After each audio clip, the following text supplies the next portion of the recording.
ರಾಜ್ಯದಲ್ಲಿ ಕಾಂಗ್ರೆಸ್ ಇದೆ, ಭಾರತೀಯ ಜನತಾ ಪಾರ್ಟಿ ಇದೆ, JDS ಇದೆ. ಈ ಮೂರು ಪಕ್ಷದಲ್ಲಿ ಬೇರೆ ಬೇರೆ ನಾಯಕರಿದ್ದಾರೆ. ಆದರೆ ಆ ನಾಯಕರೆಲ್ಲರ ಮೇಲೂ ಕೂಡ, ಅಂದರೆ ಪ್ರತಿಯೊಬ್ಬ ರಾಜಕಾರಣಿಗಳ ಮೇಲೂ ಕೂಡ ಕ್ರಿಮಿನಲ್ ಕೇಸ್ ಅನ್ನುವಂಥದ್ದು ಸರ್ವೇ ಸಾಮಾನ್ಯ. ಹಾಗೆ ಟಾಪ್ 5 ಕ್ರಿಮಿನಲ್ ಯಾರು, ಯಾರ ಮೇಲೆ ಅತಿ ಹೆಚ್ಚು, ಅಂದರೆ ಯಾವ ಪಕ್ಷದ ನಾಯಕರ ಮೇಲೆ ಅತಿ ಹೆಚ್ಚು ಕೇಸ್ ಇದೆ ಅನ್ನುವಂಥದ್ದನ್ನು ಈ ಟಾಪ್ ಸ್ಟೋರಿ 2ನಲ್ಲಿ ನೋಡ್ಕೊಂಬರೋಣ. ಇದಕ್ಕೆ ಸಂಬಂಧಪಟ್ಟಂತೆ ಒಂದಿಷ್ಟು ಬ್ರೇಕಿಂಗ್ಗಳಿದೆ.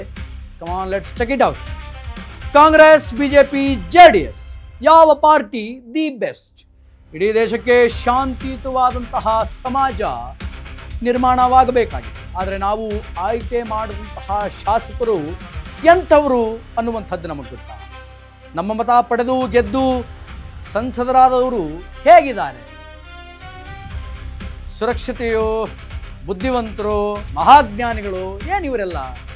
ನಿಮ್ಮ ಅಶ್ವವೇಗ ನ್ಯೂಸ್ನಲ್ಲಿ MLA MP ಗಳ ಕಹಾನಿಯನ್ನು ಇವತ್ತು ನಾವು ಬಿಚ್ಚಿಡ್ತೀವಿ.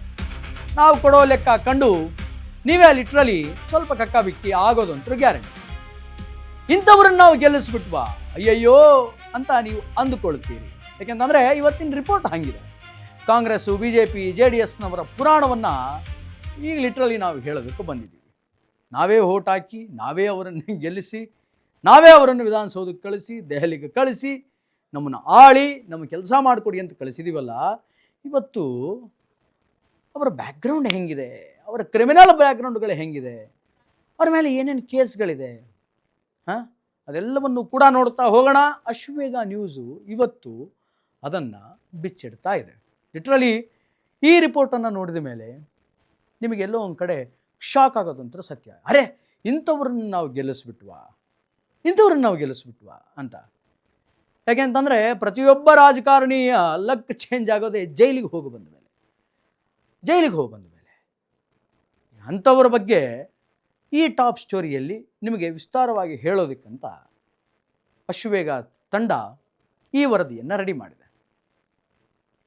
ಹೆಂಗಿದೆ ಅಂತಂದರೆ ಲಿಟ್ರಲಿ MP ಗಳಾಗಿರಬಹುದು, MLAಗಳಾಗಿರಬಹುದು, ಇವರು ಎಲ್ಲರೂ ಕೂಡ ಅದು ಯಾವ ರೀತಿಯಾದಂತಹ ಒಂದು ಕ್ರಿಮಿನಲ್ ಕೇಸಸ್ಗಳನ್ನು ತಮ್ಮ ಮೈ ಮೇಲೆ ಹಾಕ್ಕೊಂಡಿದ್ದಾರೆ ಅನ್ನುವಂಥದ್ದನ್ನು ನೋಡೋಣ. ಇದಕ್ಕೆ ಸಂಬಂಧಪಟ್ಟಂತೆ ಒನ್ ಮೋರ್ ಬ್ರೇಕಿಂಗ್ ಇದೆ. ಕಮಾನ್, ಬ್ರೇಕಿಂಗ್ ಪ್ಲೇ ಪ್ಲೀಸ್. ಬಹುತೇಕ ಶಾಸಕರು, ಸಚಿವರ ಮೇಲಿವೆ ಕ್ರಿಮಿನಲ್ ಕೇಸ್ಗಳು.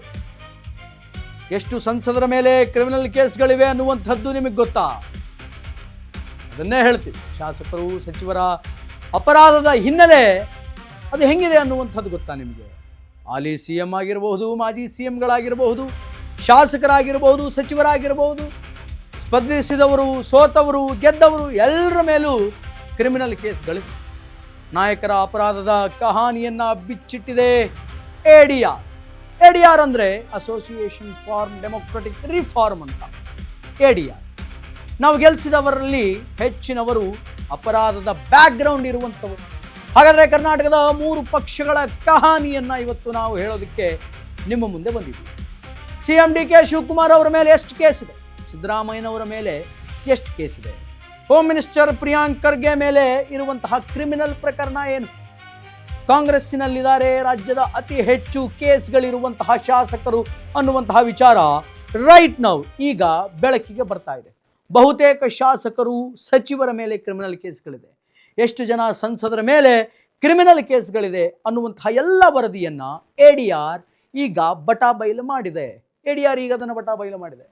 ಇವತ್ತಿನ ಪ್ರಸ್ತುತ ಮುಖ್ಯಮಂತ್ರಿಗಳಾಗಿರುವಂತಹ DK ಶಿವಕುಮಾರ್ ಅವರು ತಿಹಾರ್ ಜೈಲಿಗೆ ಹೋಗ ಬಂದಿದ್ದು ಯೂನಿವರ್ಸಲ್ ಟ್ರೂತ್. ಅದನ್ನು ಹೊರತುಪಡಿಸಿ ಬೇರೆ ಎಷ್ಟು ಕೇಸ್ಗಳನ್ನು DK ಶಿವಕುಮಾರ್ ಅವರು ತಮ್ಮ ಮೈ ಮೇಲೆ ಹಾಕ್ಕೊಂಡಿದ್ದಾರೆ? ಮೂಡ ಹಗರಣದಲ್ಲಿ ಆರೋಪಿಯಾಗಿದ್ದಂತಹ ಮಾಜಿ ಮುಖ್ಯಮಂತ್ರಿ DK ಶಿವಕುಮಾರ್ ಅವರ ಎದೆ ಮೇಲೆ ಎಷ್ಟು ಕೇಸ್ಗಳಿದೆ? ರೈಟ್ ನಾವು ಹೋಮ್ ಮಿನಿಸ್ಟರ್ ಆಗಿರುವಂತಹ ಪ್ರಿಯಾಂಕ ಖರ್ಗೆ ಅವರ ಮೇಲೆ ಎಷ್ಟು ಕೇಸ್ ಇದೆ?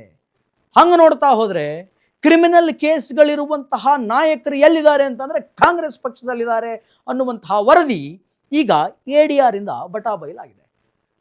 ಕಾಂಗ್ರೆಸ್ಸಿಗರು ಮತ್ತು ಅವರ ಕ್ರಿಮಿನಲ್ ಕೇಸಸ್ಗಳ ಲೆಕ್ಕಾಚಾರವನ್ನು ನಾವು 1 to 1 ನೋಡ್ತಾ ಹೋಗೋಣ. ಕಾಂಗ್ರೆಸ್ ಪಕ್ಷದ ನಾಯಕರು ಮತ್ತು ಅವರ ಕ್ರಿಮಿನಲ್ ಕೇಸ್ಗಳ ಲೆಕ್ಕಾಚಾರ. DK ಶಿವಕುಮಾರ್ ಅವರ ಮೇಲೆ ಲಿಟ್ರಲಿ 19 ಕೇಸಸ್ಗಳಿದೆ. 19 ಕೇಸಸ್, 19 ಕ್ರಿಮಿನಲ್ ಕೇಸಸ್ಗಳು ನಮ್ಮ ನಾಡಿನ ಹಾಲಿ ಮುಖ್ಯಮಂತ್ರಿ ಆಗಿರುವಂತಹ ಪ್ರಸ್ತುತ ಮುಖ್ಯಮಂತ್ರಿ ಡಿ ಕೆ ಶಿವಕುಮಾರ್ ಅವರ ಮೇಲಿದೆ. ಇನ್ನು ಸಿದ್ದರಾಮಯ್ಯನವರ ಮೇಲೆ ಹತ್ರ 13 ಕ್ರಿಮಿನಲ್ ಕೇಸಸ್ಗಳಿವೆ. ಸಿದ್ದರಾಮಯ್ಯನವರ ಮೇಲೆ ದೇವರಾಜ ಅರಸುರವರ ನಂತರ ಅತಿ ಹೆಚ್ಚು ದಿನಗಳ ಕಾಲ ಮುಖ್ಯಮಂತ್ರಿಯಾಗಿ ಕರ್ನಾಟಕವನ್ನು ಆಳಿದಂತಹ ಸಿದ್ದರಾಮಯ್ಯನವರ ಮೇಲೆ 13 ಕೇಸಸ್ಗಳು.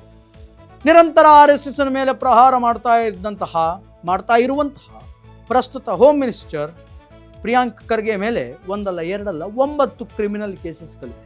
9 ಕ್ರಿಮಿನಲ್ ಕೇಸಸ್ಗಳು. ಕಾಂಗ್ರೆಸ್ ಪಕ್ಷದ ನಾಯಕರು. ಇನ್ನು ಬಿ ನಾಗೇಂದ್ರ ಬಳ್ಳಾರಿಯಲ್ಲಿ ಗೆದ್ದು ಬಂದಂಥವರು ಸಚಿವರಾಗಿದ್ದರು. 42 ಕೇಸ್ ಇದೆ. ಒಂದಲ್ಲ ಎರಡಲ್ಲ 42 ಕ್ರಿಮಿನಲ್ ಕೇಸಸ್ ಇದೆ. ವಾಲ್ಮೀಕಿ ನಿಗಮ ಮಂಡಳಿ ಆ ಒಂದು ಕೇಸಿಂದ ನಾಗೇಂದ್ರ ಅವರ ಹೆಸರು ರಾಜ್ಯಾದ್ಯಂತ ಸದ್ದು ಮಾಡಿದ್ದಂತರೂ ಸತ್ಯ. ಆದರೆ ನಮಗೆಲ್ಲ ಏನು ಅಂತಂದರೆ ಮೇಲ್ನೋಟಕ್ಕೆ ಅದು ಒಂದೇ ಕೇಸು ಅಂತ ಅನ್ಕೋತೀವಿ. ಬಟ್ ಬೆಳಕಿಗೆ ಬರದೇ ಇರುವಂತಹ ಇನ್ನೂ ಅನೇಕ ಕೇಸಸ್ಗಳಿದೆ. ಇನ್ನು ಜಮೀರ್ ಅಹಮದ್ ಖಾನ್ 5 ಕ್ರಿಮಿನಲ್ ಕೇಸಸ್ಗಳಿದೆ. ಜಮೀರ್ ಅಹಮದ್ ಖಾನ್ ರವರ ಮೇಲೆ ಒಂದಲ್ಲ ಎರಡಲ್ಲ 5 ಕ್ರಿಮಿನಲ್ ಕೇಸಸ್ಗಳಿದೆ. ಯಾವಾಗಲೂ ಕೂಡ ಬೇರೆ ಬೇರೆ ವಿಚಾರಗಳಲ್ಲಿ ಜಮೀರ್ ಅಹಮದ್ ಅವರು ಮಾತಾಡ್ತಾ ಇರ್ತಾರೆ. ಈದ್ಗಾ ವಿಚಾರ ಆಗಿರ್ಬೋದು, ಮತ್ತೊಂದು ವಿಚಾರ, ಮಗದೊಂದು ವಿಚಾರ. ಸೊ 5 ಕೇಸಸ್ಗಳಿದೆ. ನಾನು ಆಗಲೇ ಹೇಳ್ತಾ ಇದ್ದೆ, ನಾಗೇಂದ್ರ ಅವರು ವಾಲ್ಮೀಕಿ ನಿಗಮ ಮಂಡಳಿ ಪ್ರಕರಣದಲ್ಲಿ ಸಿಕ್ಕಾಕೊಂಡು ಹಗರಣದಿಂದ ಮಂತ್ರಿ ಸ್ಥಾನದಿಂದ ರಾಜೀನಾಮೆ ಕೊಟ್ಟು ಕೆಳಗಿಳಿದ ಮೇಲೆ ಅದು ಒಂದೇ ಕೇಸಲ್ಲಿ ಅವರು ಫಿಟ್ ಆಗಿದ್ದಾರೇನೋ ಅಂತ ಅನ್ಕೊಂಡಿದ್ದೆ. ಬಟ್ 42 ಕೇಸ್ ಇದೆ. ಮೂಡಾ ಹಗರಣದಲ್ಲಿ ಸಿದ್ದರಾಮಯ್ಯನವರ ಹೆಸರು ಕೇಳಿ ಬಂದದ್ದು ಸತ್ಯ. ಅದಾದಮೇಲೆ ಅವರು ಕ್ಲೀನ್ ಚಿಟ್ ಹಾಕೊಂಡ್ರು, ಇಲ್ಲ ಅಂತಲ್ಲ. ಆದರೆ ಅದು ಒಂದೇ ಪ್ರಕರಣದಲ್ಲಿ ಹೆಸರಿದೆ ಅನ್ನುವಂಥದ್ದು ನಮ್ಮ ಒಂದು ಕಲ್ಪನೆ, ತಪ್ಪು ಕಲ್ಪನೆ. 13 ಕೇಸ್ ಇದೆ. ಡಿ ಕೆ ಶಿವಕುಮಾರ್ ಅವರು ತಿಹಾರ್ ಜೈಲಿಗೆ ಹೋಗಿ ಬಂದರು. ಅದು ಒಂದೇ ಕೇಸ್ ಮೇಲೆ ತಿಹಾರ್ ಜೈಲಿಗೆ ಹೋಗಿ ಬಂದಿರಬಹುದು ಆ ಮನುಷ್ಯ ಅಂತ ಅನ್ಕೊಂಡ್ವಿ. 19 ಕೇಸಸ್ ಇದೆ. ಜಮೀರ್ ಅಹಮದ್ ಮೇಲೆ 5. ಇನ್ನು ಕಾಂಗ್ರೆಸ್ಗಿಂತ BJP ನಾವೇನು ಕಡಿಮೆನಾ? ಬನ್ನಿ ನಮ್ಮದು ಒಂದು ಸ್ವಲ್ಪ ಹಿಸ್ಟ್ರಿ ನೋಡ್ರಿ ಅಂತ ಹೇಳಿ BJPಯವ್ರ ಹಿಸ್ಟ್ರಿಯನ್ನು ತೆಗೆದಾಗ ಅಲ್ಲೂ ಕೂಡ ಕ್ರಿಮಿನಲ್ ಕೇಸ್ ಇರುವಂತಹ ಅನೇಕ ಜನ ನಾಯಕರು ಸಾಲಾಗಿ ಕಂಡು ಬರ್ತಾರೆ. BJPಯ ಹಣೆ ಬರ ಏನು, ಅಲ್ಲಿರುವಂತಹ ನಾಯಕರ ಮೇಲೆ ಎಷ್ಟು ಕ್ರಿಮಿನಲ್ ಕೇಸ್ ಇದೆ ಅನ್ನುವಂಥದ್ದನ್ನು ವಿಲ್ ಚೆಕ್ ಇಟ್ ಔಟ್. BJPಯ ಕ್ರಿಮಿನಲ್ ಕೇಸಸ್ಗಳು ಎಷ್ಟಿದೆ, BJP ನಾಯಕರ ಕ್ರಿಮಿನಲ್ ಕೇಸಸ್ಗಳು ಎಷ್ಟಿದೆ ಅನ್ನುವಂಥದ್ದು ನೋಡ್ಕೊಂಬರೋಣ. ಕಾಂಗ್ರೆಸ್ ಏನು ಮಹಾನ, BJP ಏನು ಸುಮ್ಮನೆ ಅಲ್ಲ. BJPಯಲ್ಲೂ ಕೂಡ ಕ್ರಿಮಿನಲ್ ಕೇಸ್ ಇರುವಂತಹ ಶಾಸಕರು ಸಿಕ್ಕಾಪಟ್ಟೆ ಜನ ಇದ್ದಾರೆ. BJPಯಲ್ಲೊಬ್ಬ ನಾಯಕನಿದ್ದಾನೆ, ಆತನ ಮೇಲೆ ಬರೋಬ್ಬರಿ 43 ಕೇಸ್ಗಳಿದೆ. ನಾಗೇಂದ್ರ ಅವರನ್ನು ಹಿಂದಾಕಿಸಿದ್ದಾರೆ. 2023ರಲ್ಲಿ ಸ್ಪರ್ಧೆ ಮಾಡಿದವರಲ್ಲಿ ಹೆಚ್ಚು ಕೇಸ್ ಇದ್ದದ್ದೇ ಆತನ ಮೇಲೆ. ಇನ್ನು ಗಣಿದಣಿ ಜನಾರ್ದನ್ ರೆಡ್ಡಿ, ವಿಜಯೇಂದ್ರ ಮೇಲೂ ಕೂಡ ಎಷ್ಟು ಕೇಸ್ಗಳಿದೆ. ವಿಪಕ್ಷ ನಾಯಕ ಆರ್ ಅಶೋಕ್ ಮೇಲೆ ಇರುವಂತಹ ಕೇಸ್ಗಳ ಸಂಖ್ಯೆ ಎಷ್ಟು ಕೇಸ್ಗಳಿದೆ ಇವ್ರ ಮೇಲೆ? ಏನು ಕಾಂಗ್ರೆಸ್ನಲ್ಲಿ ಅಷ್ಟೇ ಕ್ರಿಮಿನಲ್ಗಳಿದ್ದಾರೆ, ಅವ್ರ ಮೇಲೆ ಅಷ್ಟೇ ಕೇಸ್ಗಳಿದೆನಾ? ನಮ್ಮ ಮೇಲೂ ಕೇಸ್ ಇದೆ ಅಂತ ಈ ಕಡೆ BJP. ಕಳೆದ ಬಾರಿ 2023ರಲ್ಲಿ ಏನು ಎಲೆಕ್ಷನ್ಸ್ ನಡೀತಲ್ಲ, ಆ ಎಲೆಕ್ಷನ್ಸಲ್ಲಿ ಪಾರ್ಟಿಸಿಪೇಟ್ ಮಾಡಿದಂತಹ ಅನೇಕ ಜನರು ಕ್ರಿಮಿನಲ್ ಕೇಸ್ಗಳನ್ನು ಹಾಕಿಸ್ಕೊಂಡವ್ರೆ. BJPಯಲ್ಲಿ ಒಬ್ರು ಇದ್ದಾರಂತೆ, ಹತ್ರ 43 ಕೇಸ್ ಏನೋ ಇದೆ ಅಂತೆ. ನಾಗೇಂದ್ರ ಅವ್ರನ್ನ ಹಿಂದಾಕ್ಸಿದ್ದಾರೆ. ಎಸ್, ಯಾರ್ಯಾರಿದ್ದಾರೆ BJPಯಲ್ಲಿ ಕ್ರಿಮಿನಲ್ ಕೇಸ್ ಹಾಕ್ಸ್ಕೊಂಡು? ಜನಾರ್ದನ್ ರೆಡ್ಡಿ 20 ಕೇಸ್ಗಳಿದೆ. ಮೈನಿಂಗ್ ಕೇಸ್ ಆಗಿರಬಹುದು, ಬೇರೆ ಬೇರೆ ಕ್ರಿಮಿನಲ್ ಕೇಸಸ್ಗಳನ್ನು ಒಳಗೊಂಡು 20 ಕೇಸ್ಗಳನ್ನು ತಮ್ಮ ಮೇಲೆ ಹೇರಿಕೊಂಡಿದ್ದಾರೆ. ಲಿಟ್ರಲಿ ಪೊಲಿಟಿಷಿಯನ್ಸ್ ಅಂದಾಗ ಜೈಲಿಗೆ ಹೋದದ್ದು ನೆನಪಾಗೋದು ಜನಾರ್ದನ್ ರೆಡ್ಡಿಯಿಂದಾನೆ. BY ವಿಜಯೇಂದ್ರ ಇವರ ಮೇಲೆ 2 ಕೇಸ್ ಇದೆ. ಈಗ ತಾನೇ ರಾಜ್ಯಾಧ್ಯಕ್ಷರಾಗಿದ್ದಾರೆ. ಈಗ ಬಹಳ ಶಾರ್ಪ್ ಆದಂತಹ ಪಾಲಿಟಿಕ್ಸ್ ಸ್ಟಾರ್ಟ್ ಮಾಡ್ತಾ ಇದ್ದಾರೆ. ಆರ್ ಅಶೋಕ್ ವಿಪಕ್ಷ ನಾಯಕರು, ಒಂದೇ ಒಂದು ಕೇಸ್ ಇದೆ. ಆರ್ ಅಶೋಕ್ ಅವರ ಮೇಲೆ 1 case. This is BJP leaders and their criminal cases. ಇನ್ನು ಬಿ ಶ್ರೀರಾಮುಲು ಬಳ್ಳಾರಿಯಲ್ಲಿ ಪಾಲಿಟಿಕ್ಸ್ ಮಾಡ್ಕೊಂಡು ಬಂದಂಥವರು, ಇವರ ಮೇಲೆ ಒಟ್ಟು 5 ಕ್ರಿಮಿನಲ್ ಕೇಸಸ್ಗಳಿವೆ. 5 criminal cases on B Sriram. ಇನ್ನು ಮಣಿಕಂಠ ರಾಥೋಡ್, ನಾನಾಗಲೇ ಹೇಳಿದ್ನಲ್ಲ, 43 ಕೇಸು ಈ ಒಬ್ಬ ನಾಯಕನ ಮೇಲಿದೆ. ನಾಗೇಂದ್ರ ಅವರನ್ನು ಕೂಡ ಹಿಂದಿಕ್ಕಿದಂತಹ ಒಂದು ರೆಕಾರ್ಡು ಈ ಮಣಿಕಂಠ ರಾಥೋಡ್ಗೆ ಸೇರಿದೆ. ಒಂದಲ್ಲ ಎರಡಲ್ಲ 43 ಕ್ರಿಮಿನಲ್ ಕೇಸಸ್ಗಳಿವೆ. ಜನಾರ್ದನ್ ರೆಡ್ಡಿ 20, BY ವಿಜಯೇಂದ್ರ 2, ಆರ್ ಅಶೋಕ್ 1, ಮಣಿಕಂಠ ರಾಥೋಡ್ 43 ಕೇಸ್ಗಳಿದೆ. 43 ಕೇಸಸ್. ಹಾಗಾದರೆ ಕ್ರಿಮಿನಲ್ ಕೇಸ್ ಅಂದರೆ ಏನೇನು ಬರುತ್ತೆ ಕ್ರಿಮಿನಲ್ ಕೇಸಸ್ಗಳಂದರೆ? ಪಾಲಿಟಿಕ್ಸಲ್ಲಿ ನಾನು ಆಗಲೇ ಹೇಳಿದ್ನಲ್ಲ, criminal cases is very normal. ಆದರೆ ದೊಡ್ಡ ದೊಡ್ಡ ಹಗರಣಗಳಲ್ಲಿ ಸಿಕ್ಕಾಕೊಂಡು ಜೈಲಿಗೆ ಹೋದಂಥವರ ಸಂಖ್ಯೆ ಬಹುತೇಕ ಕಾಂಗ್ರೆಸ್ನಲ್ಲಿದೆ. ಇನ್ಫ್ಯಾಕ್ಟ್ ಅದನ್ನು ಬ್ಯಾಲೆನ್ಸ್ ಮಾಡೋದಕ್ಕೆ BJPಯ ಜನಾರ್ದನ್ ರೆಡ್ಡಿ ಕೂಡ ಒನ್ ಆಫ್ ದ ಲೀಡರ್ ಅಂತ ಹೇಳ್ಬೋದು. ಆ್ಯಂಡ್ ಇದಕ್ಕೆ ಸಂಬಂಧಪಟ್ಟಂತೆ ಒನ್ ಮೋರ್ ಬ್ರೇಕಿಂಗ್ ಇದೆ. ಕಾಂಗ್ರೆಸ್ ಆಯಿತು, BJP ಆಯಿತು, come on let's go for a JDS. BJP ಆಯಿತು, ಕಾಂಗ್ರೆಸ್ ಆಯಿತು, ಹಾಗಾದರೆ JDS ಅವ್ರ ಕತೆ ಏನು? JDS ಅಲ್ಲಿ ಎಷ್ಟು ಜನ ಇದ್ದಾರೆ? HD ಕುಮಾರಸ್ವಾಮಿ ಅವರ ಮೇಲೆ ಎಷ್ಟು ಕೇಸ್ಗಳಿದೆ ಅನ್ನುವಂಥದ್ದು ಗೊತ್ತಾ? ಅದನ್ನು ADR ಪತ್ತೆ ಹಾಕಿ. JDS ಶಾಸಕರಲ್ಲಿ ಎಷ್ಟು ಜನರ ಮೇಲೆ ಕ್ರಿಮಿನಲ್ ಕೇಸ್ಗಳು ದಾಖಲಾಗಿದೆ? ಎಷ್ಟು ಜನರ ಮೇಲೆ ಕ್ರಿಮಿನಲ್ ಕೇಸ್ಗಳು ದಾಖಲಾಗಿದೆ? JDSನ ದಳಪತಿಯಾಗಿರುವಂತಹ HD ಕುಮಾರಸ್ವಾಮಿ ಅವರ ಮೇಲೆ ಎಷ್ಟು ಕ್ರಿಮಿನಲ್ ಕೇಸ್ಗಳಿದೆ? ಇವತ್ತು ಕೇಂದ್ರ ಸಚಿವರು, ಈ ಹಿಂದೆ ರಾಜ್ಯದ ಮುಖ್ಯಮಂತ್ರಿಗಳಾಗಿದ್ದಂಥವರು, ಅವ್ರ ಮೇಲೆ ಎಷ್ಟು ಕ್ರಿಮಿನಲ್ ಕೇಸ್ಗಳಿದೆ? ಇನ್ನು JDSನ ಬೇರೆ ಬೇರೆ ನಾಯಕರ ಮೇಲೆ, ಶಾಸಕರ ಮೇಲೆ ಎಷ್ಟು ಕ್ರಿಮಿನಲ್ ಕೇಸಸ್ಗಳಿದೆ ಅನ್ನುವಂಥದ್ದನ್ನು ನೋಡ್ಕೊಂಡು ಬರೋಣ. ಕಮಾನ್, JDSನ ವರದಿ. HD ಕುಮಾರಸ್ವಾಮಿ ಅವರ ಮೇಲೆ 3 ಕ್ರಿಮಿನಲ್ ಕೇಸ್ಗಳು ದಾಖಲಾಗಿದೆ ಅನ್ನುವಂತಹ ವರದಿಯನ್ನು ADR ಮಾಡಿದೆ. 3 ಕ್ರಿಮಿನಲ್ ಕೇಸಸ್ಗಳು HD ಕುಮಾರಸ್ವಾಮಿ ಅವರ ಮೇಲೆ. ಕರೆಮ್ಮ ನಾಯಕ್ 7 ಕ್ರಿಮಿನಲ್ ಕೇಸಸ್ಗಳು, 7 ಕ್ರಿಮಿನಲ್ ಕೇಸಸ್ಗಳು ಕರೆಮ್ಮ ನಾಯಕ್ ಮೇಲೆ, ಒಂದಲ್ಲ ಎರಡಲ್ಲ 7. And the first female politician ಅಂತ ಹೇಳ್ಬೋದು, ಅದು JDS. MT ಕೃಷ್ಣಪ್ಪ 7 ಕ್ರಿಮಿನಲ್ ಕೇಸಸ್ಗಳು ದಾಖಲಾಗಿದೆ MT ಕೃಷ್ಣಪ್ಪ ಅವರ ಮೇಲೆ.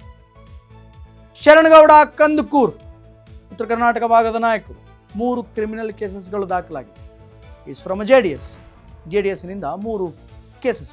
ಸಮೃದ್ಧಿ ಮಂಜುನಾಥ್ 2 ಕೇಸಸ್ಗಳನ್ನು ತಮ್ಮ ಮೈ ಮೇಲೆ ಹಾಕೊಂಡಿದ್ದಾರೆ, ಕ್ರಿಮಿನಲ್ ಕೇಸಸ್ಗಳನ್ನು. 2 ಕೇಸಸ್ಗಳಿದೆ. ಕುಮಾರಸ್ವಾಮಿ ಅವರು 3 ಕೇಸಸ್ಗಳು, 3 ಕ್ರಿಮಿನಲ್ ಕೇಸಸ್ಗಳಿದ್ದರೆ ಕರಿಯಮ್ಮ ನಾಯಕ್ 7 ಕೇಸಸ್ಗಳು, ಸಮೃದ್ಧಿ ಮಂಜುನಾಥ್ 2, ಕಂದಕೂರ್ ಶರಣ್ ಕುಮಾರ್ 4 ಕೇಸ್, 4 ಕೇಸಸ್ಗಳು ಅವರ ಮೇಲಿದೆ, ಕ್ರಿಮಿನಲ್ ಕೇಸಸ್ಗಳು ಅವರ ಮೇಲಿದೆ. ಇದರೆಲ್ಲದರ ಜೊತೆಗೆ ರೈಟ್ ನಾವು ಈಗ JDS ಅಲ್ಲಿ ಇದ್ದಾರೋ ಇಲ್ವೋ ಗೊತ್ತಿಲ್ಲ, ಅಥವಾ JDS ಅವರು ನಮ್ಮ ನಾಯಕ ಅಂತ ಹೇಳ್ಕೋತಾರೋ ಇಲ್ವೋ ಗೊತ್ತಿಲ್ಲ. ಪ್ರಜ್ವಲ್ ರೇವಣ್ಣ ಎಷ್ಟೆಲ್ಲ ಕೇಸಸ್ಗಳು ಇರಬೇಡ ಪ್ರಜ್ವಲ್ ರೇವಣ್ಣನ ಮೇಲೆ. ಹಾಗೆ ರೈಟ್ ನಾವು ಕೆಲವು ಪೊಲಿಟಿಷಿಯನ್ಸ್ಗಳು ಇವತ್ತು ಜೈಲಲ್ಲಿದ್ದಾರೆ, ಜೈಲಿಗೆ ಬಂದವರಿದ್ದಾರೆ, ಜೈಲಿಗೆ ಬಂದು ಕ್ಲೀನ್ ಚೀಟನ್ನು ಪಡ್ಕೊಂಡು ಮತ್ತೆ ಆ್ಯಸ್ ಇಟ್ ಈಸ್ ಪಾಲಿಟಿಕ್ಸನ್ನು ಮಾಡ್ತಾ ಇರುವಂಥವರಿದ್ದಾರೆ. ಇನ್ನು ಕೆಲವರು ಕೇಸನ್ನು ಮೈ ಮೇಲೆ ಹಾಕ್ಕೊಂಡು ಆ ಕೇಸಸ್ಗಳನ್ನು ನಡೆಸ್ಕೊಂಡೇ ರಾಜಕೀಯದಲ್ಲಿ ಸಕ್ರಿಯವಾಗಿ ಅಧಿಕಾರವನ್ನು ಅನುಭವಿಸ್ತಾ ಇರ್ತಕ್ಕಂಥವ್ರು, ಜನಸೇವೆ ಮಾಡ್ತಾ ಇರ್ತಕ್ಕಂಥವ್ರು ಇದ್ದಾರೆ. ಎಸ್, ಇನ್ನು ಒನ್ ಮೋರ್ ಬ್ರೇಕಿಂಗ್ ಇದೆ, ಚೆಕ್ ಇಟ್ ಔಟ್. ನಾವು ಗೆಲ್ಲಿಸಿದಂತಹ ಸಂಸದರ ಮೇಲೆಯೂ ಕೂಡ ಕ್ರಿಮಿನಲ್ ಕೇಸ್ ಪ್ರಕರಣಗಳಿವೆ. 543 ಸಂಸದರ ಪೈಕಿ 221 ಸಂಸದರ ಮೇಲೆ ಕ್ರಿಮಿನಲ್ ಕೇಸಸ್ಗಳಿವೆ. 4 ಜನರ ಮೇಲೆ ಕಿಡ್ನಾಪ್ ಕೇಸ್, 43 ಮಂದಿ ಮೇಲೆ ದ್ವೇಷದ ಭಾಷಣದ ಕೇಸ್ಗಳಿದೆ. 4 ಸಂಸದರ ಮೇಲೆ ಕೊಲೆ ಯತ್ನದ ಕೇಸ್ಗಳಿವೆ ಅಂತ ಇದು ADRನ ವರದಿ. 225 ಸಂಸದರ ಪೈಕಿ 27 ಮಂದಿಗೆ ಶಿಕ್ಷೆಯೂ ಕೂಡ ಆಗಿದೆ ಅಂತ 2019ರಲ್ಲಿ 223, 2014ರಲ್ಲಿ ಸಮಥಿಂಗ್ ಅಮೌಂಟ್ ಆಫ್ ಕೇಸಸ್ಗಳು ರಿಜಿಸ್ಟರ್ ಆಗಿದೆ. 2004ರಲ್ಲಿ 125 ಸಂಸದರ ಮೇಲೆ ಕ್ರಿಮಿನಲ್ ಕೇಸಸ್ಗಳಿವೆ. 2009ರಲ್ಲಿ ಕ್ರಿಮಿನಲ್ ಕೇಸ್ ಇರುವಂತಹ MPಗಳ ಸಂಖ್ಯೆ ಹತ್ರ 55%. ಮಹಿಳೆಯರ ವಿರುದ್ಧದ ಅಪರಾಧಗಳಲ್ಲಿ ಆರೋಪಗಳು ಕೂಡ ಕೇಳಿ ಬರ್ತಾರೆ. ಕೇವಲ MLAಗಳು, ಮಿನಿಸ್ಟ್ರುಗಳು ಇವರ ಮೇಲೆ ಮಾತ್ರ ಅಲ್ಲ, MPಗಳ ಮೇಲೆ, ಸಂಸದರ ಮೇಲೂ ಕೂಡ ಕ್ರಿಮಿನಲ್ ಕೇಸಸ್ಗಳು ದಾಖಲಾಗಿದೆ. ಅದರಲ್ಲಿ 4 ಕಿಡ್ನಾಪ್ ಕೇಸ್ಗಳಿದೆ ಅನ್ನುವಂತಹ ವಿಚಾರಗಳು ಬೆಳಕಿಗೆ ಬಂದಿದೆ. ಅದರಲ್ಲಿ ಅನೇಕ ಜನರಿಗೆ ಶಿಕ್ಷೆ ಕೂಡ ಆಗಿದೆ ಎನ್ನುವಂತಹ ವಿಚಾರಗಳು ಬೆಳಕಿಗೆ ಬಂದಿದೆ. Yes, come on let's check it out. ಏನೇನು ಎಷ್ಟು ಸಂಸದರ ಮೇಲೆ ಕೇಸ್ ಆಗಿದೆ ಅಂತ. BJP 94 ಅಂದರೆ 39% MPಗಳ ಮೇಲೆ ಕ್ರಿಮಿನಲ್ ಕೇಸಸ್ಗಳಿದೆ. ಅಂದರೆ 94 ಜನ MPಗಳ ಮೇಲೆ, ಸಂಸದರ ಮೇಲೆ ಕ್ರಿಮಿನಲ್ ಕೇಸಸ್ಗಳು ದಾಖಲಾಗಿದೆ. ಇನ್ನು ಕಾಂಗ್ರೆಸ್ಸಿನಲ್ಲಿ 49 ಸಂಸದರ ಮೇಲೆ, ಅಂದರೆ 49% ಆಫ್ MPಗಳ ಮೇಲೆ ಕ್ರಿಮಿನಲ್ ಕೇಸ್ಗಳು ದಾಖಲಾಗಿದೆ. ಇದು ಕಾಂಗ್ರೆಸ್ಸಿನ ಹಣೆ ಬರಹ. ಇನ್ನು ಸಮಾಜವಾದಿ ಪಕ್ಷ 21 ಜನ ಸಂಸದರ ಮೇಲೆ ಕ್ರಿಮಿನಲ್ ಕೇಸ್ ಇದೆ. ಪರ್ಸೆಂಟೇಜ್ ರೇಟ್ ಬಂದು 45%. ಸಮಾಜವಾದಿ ಪಕ್ಷ ಏನಿದೆ, ಸಮಾಜವಾದಿ ಪಕ್ಷದಲ್ಲಿ 21 ಸಂಸದರಿಗಿದೆ. ತಮಿಳುನಾಡಿನ DMK ದ್ರಾವಿಡ ಮುನ್ನೇಟ್ರ ಕಳಗಂ 13 ಜನ ಸಂಸದರ ಮೇಲೆ ಕ್ರಿಮಿನಲ್ ಕೇಸ್ ಇದೆ. ಪರ್ಸೆಂಟೇಜ್ ರೇಟ್ ಬಂದು 59%. 59%ರಷ್ಟು ಕ್ರಿಮಿನಲ್ ಕೇಸ್ ಇರುವಂತಹ ನಾಯಕರಿದ್ದಾರೆ. ಆಂಧ್ರ ಪ್ರದೇಶದ TDP ತೆಲುಗು ದೇಶಂ 8 ಜನ ಸಂಸದರ ಮೇಲೆ ಕ್ರಿಮಿನಲ್ ಕೇಸ್ ಇದೆ. 50% ರೇಟ್. BJP 94, ಕಾಂಗ್ರೆಸ್ 49, ಸಮಾಜವಾದಿ ಪಾರ್ಟಿ 21 ಸಮಥಿಂಗ್ ಏನೋ ಇದೆ, TDP 8, DMK 13. ಆದರೆ ಭಾಳ ಆಶ್ಚರ್ಯ ಅನಿಸೋದು ಏನು ಅಂತಂದರೆ, ಆಂಧ್ರ ಪ್ರದೇಶದಲ್ಲಿ ಕ್ರಿಮಿನಲ್ ಆ್ಯಕ್ಟಿವಿಟೀಸ್ಗಳು ಪಾಲಿಟಿಕ್ಸಲ್ಲಿ ಆ್ಯಕ್ಟಿವ್ ಆಗಿದೆ. ಆದರೆ ಅಲ್ಲಿ MP ಗಳ ಸಂಖ್ಯೆ, ಅಂದರೆ ಕ್ರಿಮಿನಲ್ ಕೇಸ್ ಹಾಕಿಸಿಕೊಂಡಂಥ MP ಗಳ ಸಂಖ್ಯೆ ಲಿಟ್ರಲಿ ಕಡಿಮೆ ಇದೆ. ಬಟ್ MLAಗಳನ್ನು ಕೌಂಟ್ ತಗೊಂಡ್ರೆ ಅದು ಒಂದು ಸ್ವಲ್ಪ ಜಾಸ್ತಿನೇ ಹೋಗುತ್ತೆ. ಇದು ನಾವು ಆರಿಸಿದಂತಹ ಸಂಸದರ ಪಟ್ಟಿ, ಕ್ರಿಮಿನಲ್ ಕೇಸ್ಗಳನ್ನು ಹಾಕಿಸಿಕೊಂಡಂತಹ ಸಂಸದರ ಪಟ್ಟಿ. ಇದೆಲ್ಲ ಪಟ್ಟಿಯನ್ನು ADR ವರದಿ ಮಾಡಿದೆ. ಆ್ಯಂಡ್ ಲೆಟ್ಸ್ ಗೋ ಫಾರ್ ಶಾಸಕರ ಪಟ್ಟಿ ಏನೇನಿದೆ, ಎಷ್ಟು ಜನ ಕ್ರಿಮಿನಲ್ಗಳಿದ್ದಾರೆ ಅನ್ನುವಂಥದ್ದನ್ನು ಚೆಕ್ ಇಟ್ ಔಟ್, ಅದನ್ನೊಂದು ನೋಡಿಕೊಂಡು ಬರೋಣ. ಕಾಂಗ್ರೆಸ್ಸಿನಲ್ಲಿ 78 ಜನ, ಲಿಟ್ರಲಿ 58% ರೇಟಿಂಗ್ ಇದೆ, ಪರ್ಸೆಂಟೇಜ್ ಆಫ್ ಕ್ರಿಮಿನಲ್ ಕೇಸಸ್ಗಳನ್ನು ಹಾಕಿಸ್ಕೊಂಡಂಥವ್ರು ಇದ್ದಾರೆ. BJPಯಲ್ಲಿ 34 ಜನ, ಪರ್ಸೆಂಟೇಜ್ ರೇಟ್ ಬಂದು 52%.